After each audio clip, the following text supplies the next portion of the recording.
اے بیٹا، وہ بندہ مرد خدا ہے جو اللہ سے جڑا اور اپنے سے جدا ہوا۔ دین کا میٹھا پانی اس بندے سے ابلتا ہے، طلبگاروں کی اس سے اور نشو نما ہوتی ہے۔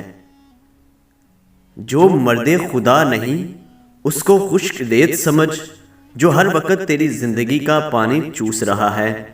مرد دانا سے دنائی کا طلب بن جاتا ہے تو اس سے صاحب بصیرت اور عالم بن جائے۔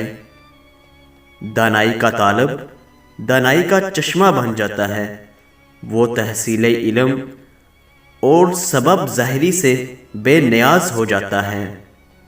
بیوقوف حاکم بہت زیادہ عاجز رہتا ہے جب اپنی بیوقوفی سے نہ آگاہ دیکھے اور نہ پیچھے دیکھے۔ راستہ صاف ہے، اس کے نیچے جال ہے۔ لفظوں میں معنی کا قحط ہے، لفظ اور نام جانور کی طرح ہیں۔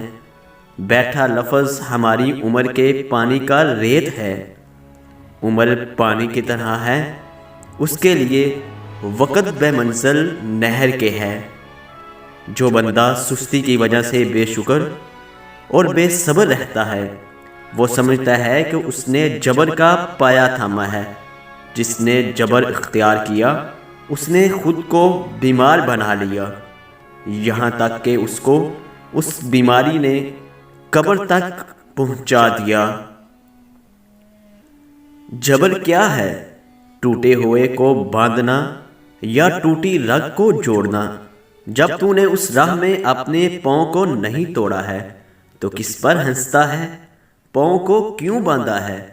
جس نے کوشش کی اور اپنے پاؤں کو توڑا اس کے لیے براق پہنچا، اور وہ سوار ہوا اور وہ کامیاب ہوا۔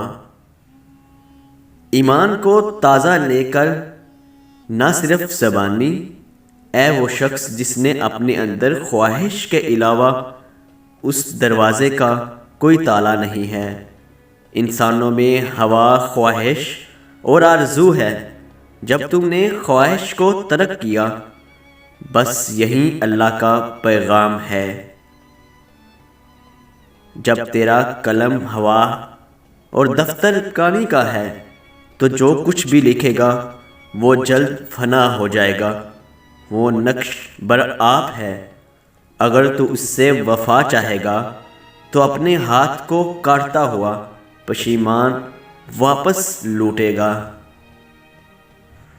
گل میں چیونٹیاں نکلنا شروع ہو جائیں تو سمجھ جاؤ یہ آسیب کی علامت میں شامل ہے۔